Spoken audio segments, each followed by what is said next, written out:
Hello everyone. Glad you guys can make it. Today's story is Where the Furbies Went, written by Concorb_93. I know it's a ridiculous title, but the way the story goes, I loved it, so I really hope you guys do too. And I really hope I do this story justice, with as minimal mistakes as possible. So thank you all for coming, and let's begin, shall we?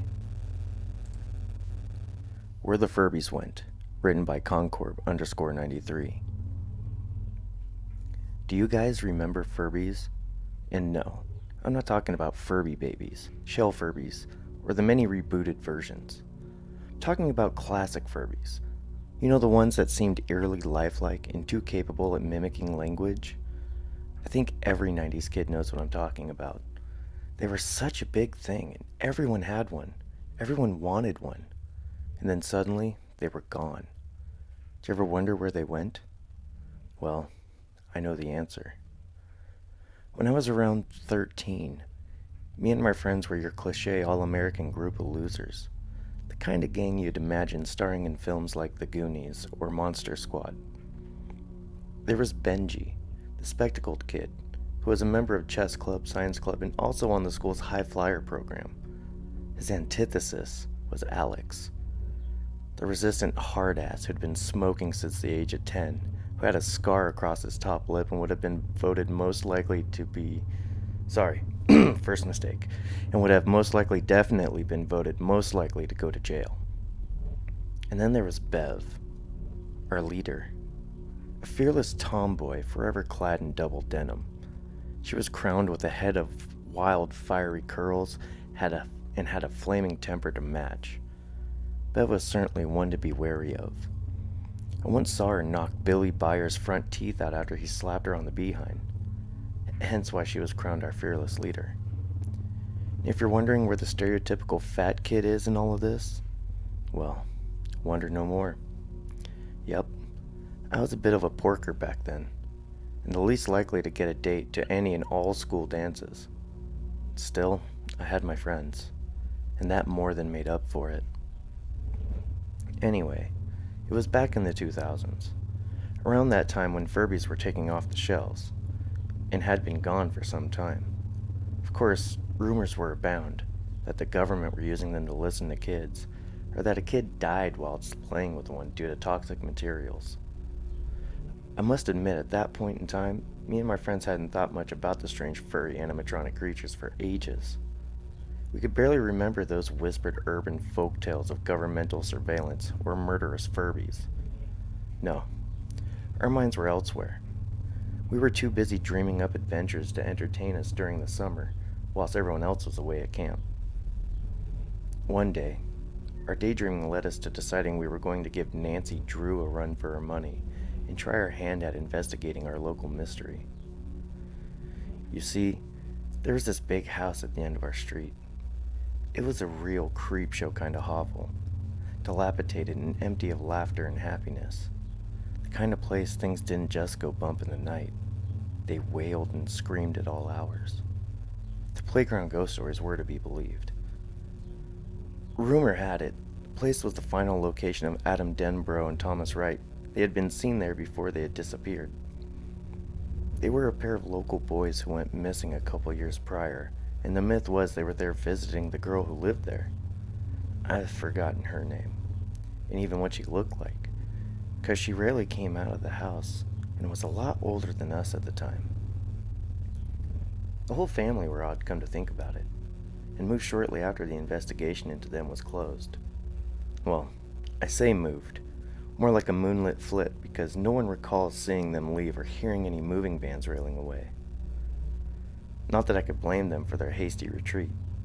It wasn't like they had a choice, as the town had already made up its mind on their guilt, and a swift, vigilant justice would have been more than likely occurred if they had not relocated.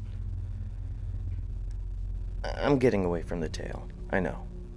It's probably because revisiting the events of that day still fill me with guilt and dread. A dread I can only imagine one feels after surviving war or a near escape from a murderer. However, as I type, I stare down at the large iron key that sealed my friend's fates, and I'm reminded of the terror, the grief, and the need to tell this story. It's the only keepsake I have of them, of that day, and I failed to continue on, and so I shall.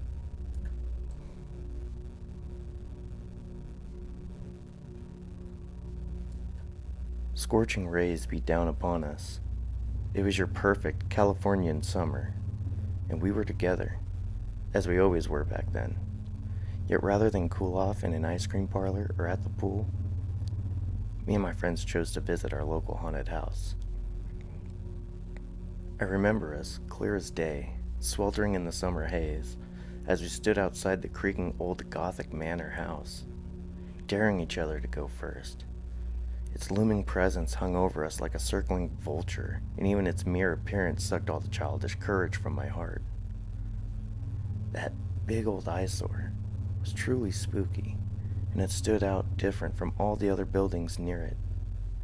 Its Gothic-styled structure, grayish wood and black tiles, were a severe contrast to the brighter homes around it, with their red or green tiles and their white painted walls.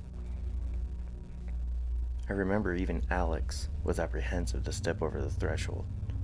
Alex, the rough and tumble member of the gang, who had tattooed himself at home with a blade of glass and a biro. The kid most likely to deal crack or be involved in a serious felony. I mean, when a kid like that is nervous, you all should be. But not Bev. Bev was eager, rather than anxious. And she was quick to hurry us on, into the house, so we could start looking for clues as to what happened. Entry to the building wouldn't be hard, as the door was no longer present, thanks to a couple of druggies who used to squat in the building before they too fled into the unknown, probably driven out by the ghosts that naturally had to haunt such a decrepit place. We ducked down and weaved our bodies through the crudely nailed boards covering the entrance, and breathed in the dust and mold-heavy air, almost choking as we did. It was odd, but the moment we stepped in, I could no longer hear the bird song from outside, and the light barely entered the structure through its boarded-up windows. It was like we had stepped into another world, an unwelcoming and dark place. Inside, the place was barren of furnishings and bore the telltale signs of attempted arson. The charred banisters and walls, adding to the already creepy vibe of the house. Not that you could call it a house. It was clear that this place was home to none, and not even the usual vermin and wildlife would live in its abyssal gloom. Despite my heart thumping in my chest and my feet begging to turn around, I could not refuse Bev when she commanded us to follow her upstairs. Once we made it up the stairs, without the termite-riddled wood breaking beneath us, we began exploring. One room in particular stood out. Its door had the name Susie scribbled on it, but behind the pink crayon, there was the barely visible engraving of DH. We went to open it, but eerily the door wheezed and creaked open on its own accord. The room was empty, ominously so. There was no sign of litter, of used needles or burned-up tinfoil. Not a solitary item one might expect to find in an abandoned house where drug users had previously frequented. On the contrary, even without the usual childish furniture, the painted pastel pink skies and roaming green hills that lay upon the walls still made the place feel childlike.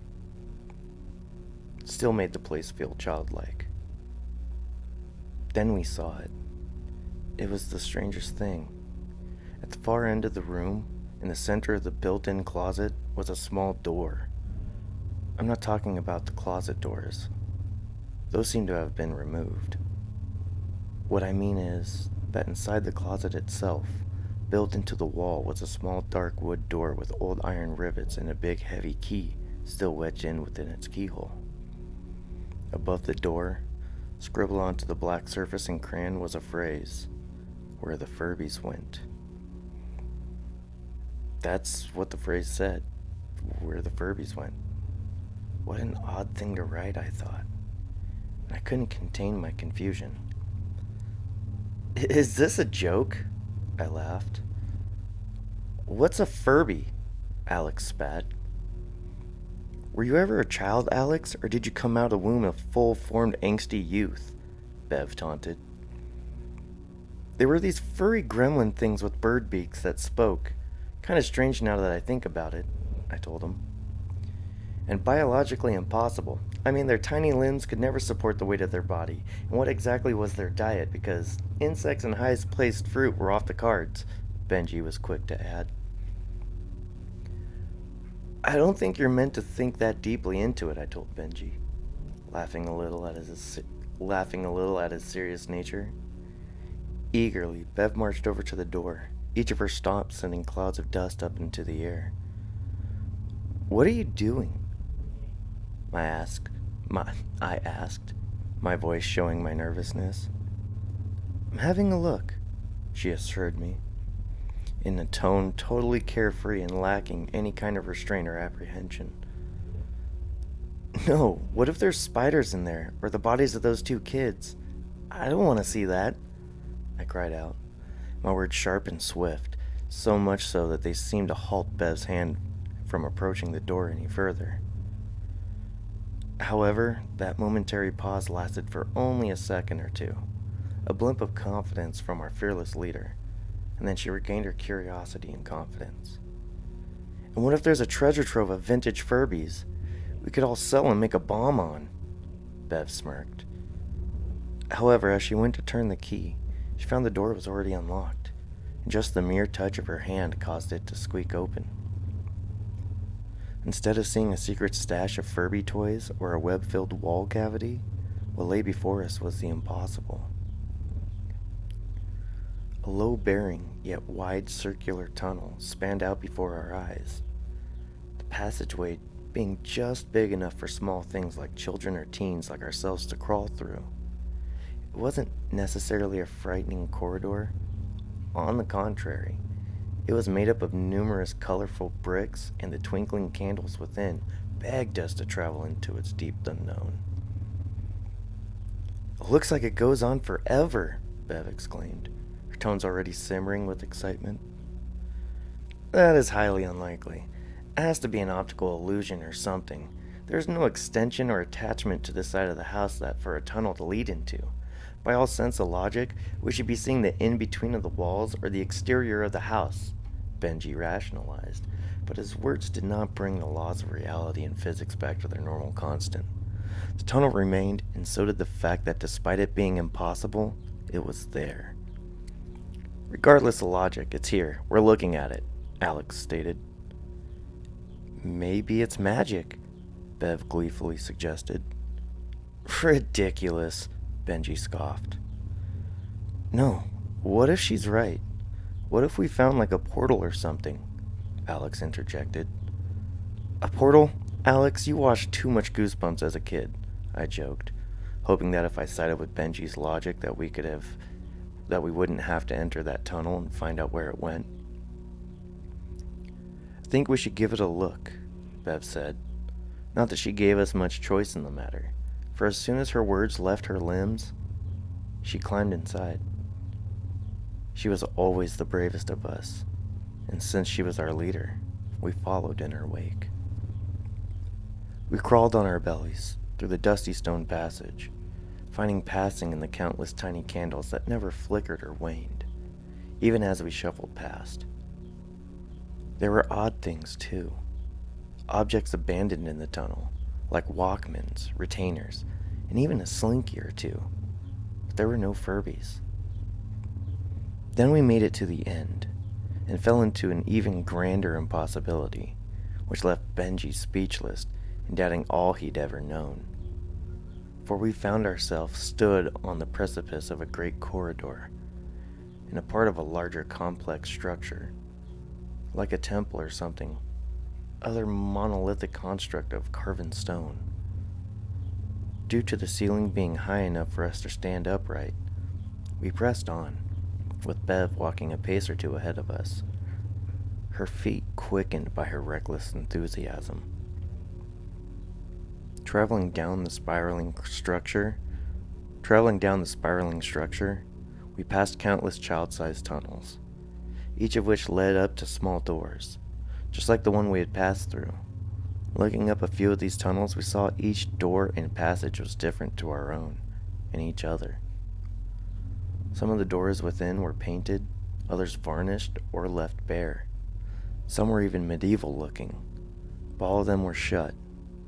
That should have been our first sign that the door we stepped through were never meant to have been opened. On we walked, and though everyone else was blinded by wonder and awe, my nervous eyes were scanning the ceilings and pillars which surrounded us. They were marked with crayon and chalk scribbles of gremlins and Furby-like icons playing and communicating with humans.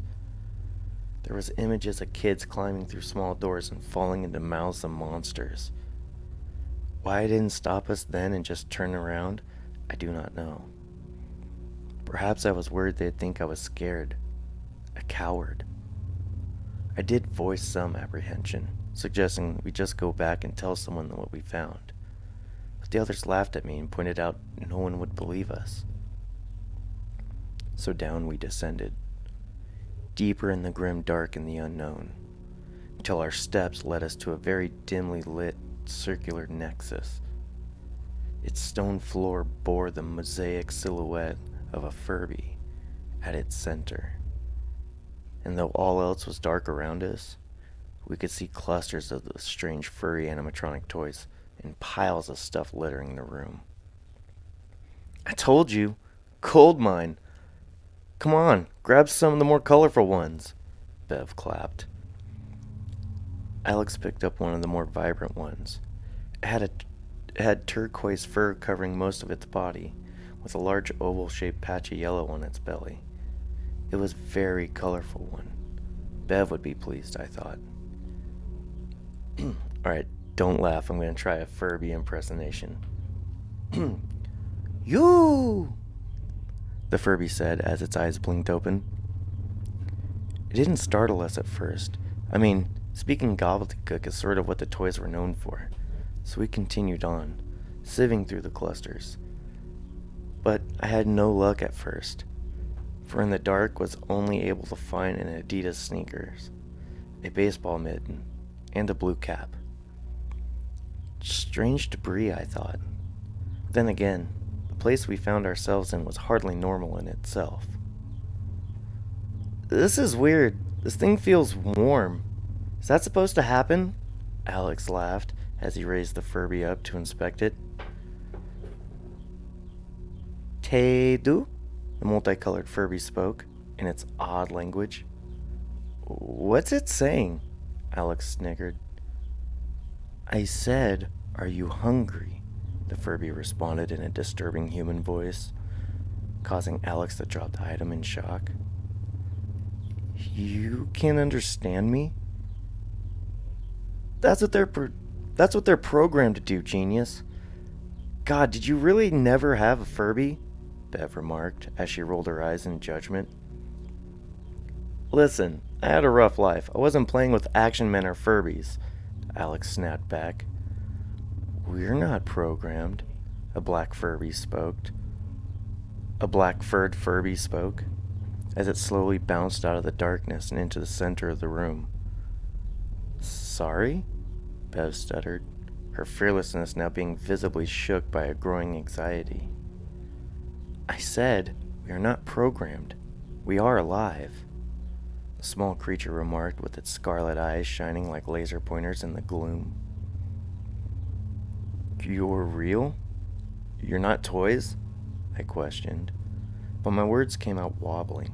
Despite its small size, the little creature emanated a concerning level of authority and sinister intentions. Oh yes, as real and breathing as you humans. We aren't like those imitation David and his friends made of us, the black Furby chirped in a deceptively cheerful tone. You've met other humans? Bev questioned. But I wasn't concerned about other humans. I was noticing more and more of these Furbies emerging from the shadows. Pink ones, one with red fur and blue spots. There were dozens, creeping and bouncing into my line of sight. Oh yes, So many sweet humans. Our friend David opened the door for us. He let us into your home. But then David got cross and brought us all back here. Left us here. Another Furby spoke as it hopped out from behind the others with the fur color of Violet Storm. Still, others came to visit from time to time and eased our loneliness. But they never got around to showing us the way in which they came, a white and brown speckled Furby exclaimed. Will you bring us back with you? Show us the way out like David did. Alex's multicolored Furby chirped. Why don't you just leave yourself? I asked, as I became increasingly aware of more and more Furbies awakening and emerging from the darkness surrounding us. We can't. A child must lead the way. A child must always lead the way. That's how it's always been, a yellow-furred Furby answered. I think we should be going now, I nervously said, my eyes now noticing more and more scattered rags and abandoned toys littering the room. Go. No. Please. We love you, the black Furby chirped. Please stay. We've not had a child to play with for some time, another spoke. Guys, something isn't right, I urged, but though the others began edging backwards, they still seemed to lack my growing terror. Upon moving away, my foot struck something, and I turned to see in the gloom something odd. Then, as if by magic, the shadows around us were suddenly lifted, with wall-mounted torches igniting of their own accord. The odd-shaped things in the shadows, the thing my foot had struck, were bones.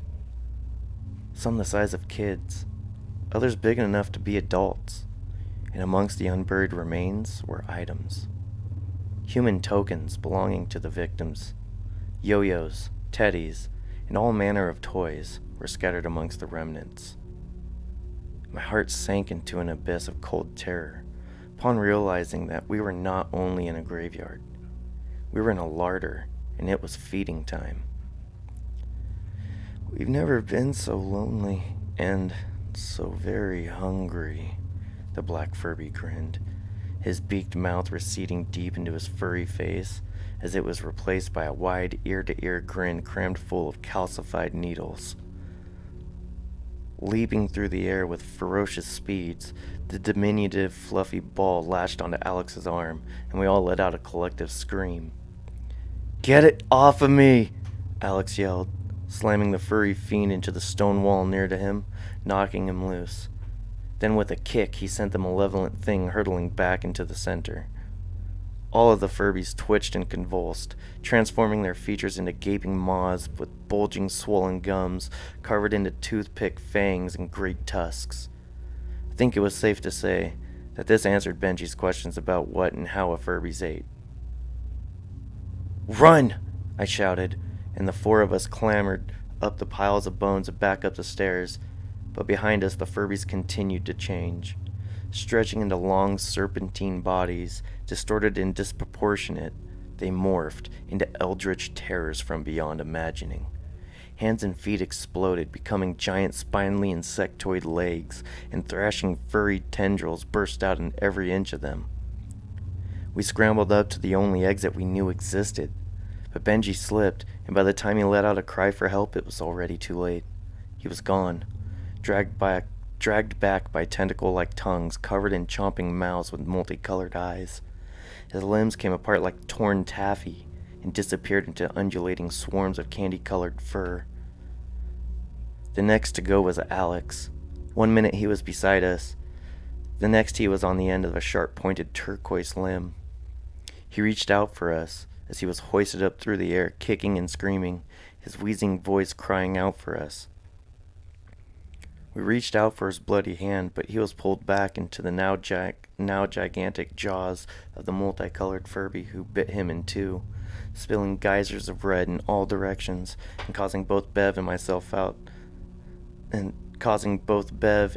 to let out horrified screams.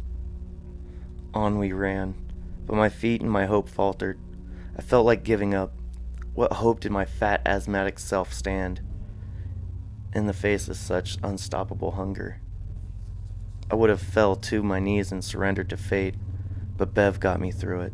She pushed me on, assuring me that we were going to get out of that terrible predicament, and before I knew it, our feet had managed to carry us all the way back to the tunnel entrance. We tussled about who should go first, but Bev gave me little choice as she pushed me through ahead of her. Scrambling through the tunnel with haste, we burned ourselves on the candles and scraped the skin off our elbows and bellies, but we never stopped. Up we climbed, fleeing with every ounce of energy and effort we could muster, but the beasts were not far behind us. And then I was out, back into the pastel-painted room of the little girl, who I now believe most likely never left it. Bev was coming out behind me. We had made it. We had survived, and we were going to tell everyone. That was what was going to happen, though unfortunately, it did not end that way. Instead, all that hope I had vanished when Bev let out a yelp. I turned back to see fuzzy limbs coiling around her like hairy serpents, puncturing her with thorny teeth that grew across them. Bev was barely holding on to the edges of the doorframe, and I couldn't lose another one of my friends. So despite the risks to myself, I reached for her and grabbed a hold of her hands. And with tears in her eyes, she told me to let go, to run, but I wouldn't.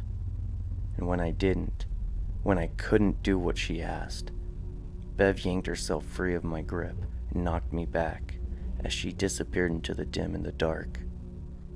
Before her screams had a chance to die down, the Furby monsters forced their way up the passage, squeezing and squishing themselves through it. I didn't know what they were more eager for, devouring me or being let loose upon the world. So I did the only thing I could. I slammed the door shut.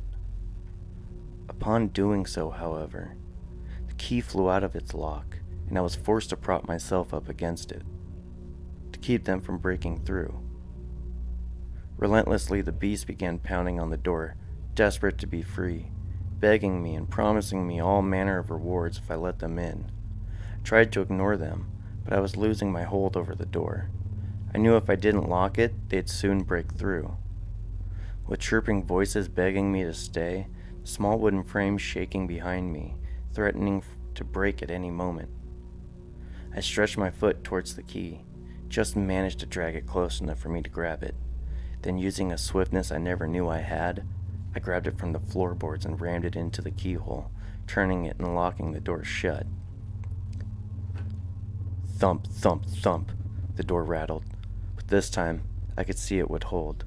There was a power in locking of that door, one which I did not understand, but knew it would not hold them back.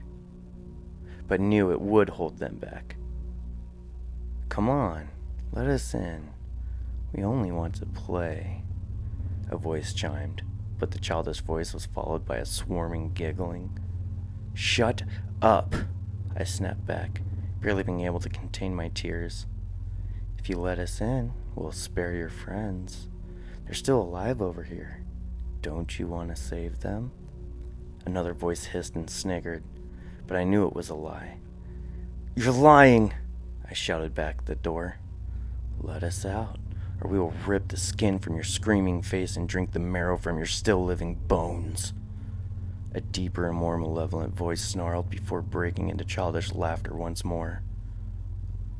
I fled, sprinting downstairs and straight out the door, but I could still hear those voices, begging me to let them in. It all happened so fast that I totally forgot I still had the key in my hand, and I've kept it safe ever since. If you're wondering what happened next, the answer is nothing. Life went on, and I grew up. The mundane turnings of time span on. Out of fear of being accused of killing my friends, I said nothing. And in shame and regret, I let them become yet another town disappearance. Another mystery, never to be solved.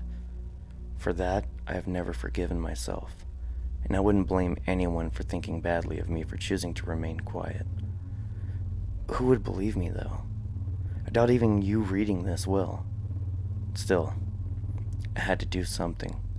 I needed to tell someone, just to ease some guilt. To believe that by keeping the key in writing and telling my story, that I might just maybe spare another suffering what I and my friends have suffered. So whether you believe me or not, heed my words. If you find a door that seems out of place, do not open it. And most importantly, if you ever find yourself wondering what happened to Furbies, let me tell you. I know where they went. You don't ever want them to come back.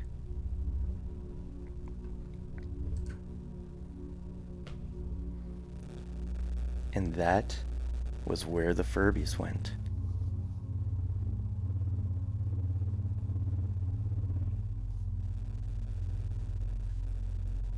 I hope you guys really enjoyed that story. Like I said, the way that they made it out to sound, and the author just did an amazing job taking Furbies and creating a just stupid, nightmarish creature out of it. It was just... Don't say that, 242. Don't you dare say that. Furbies are not back. Furbies are dead, and they stay dead.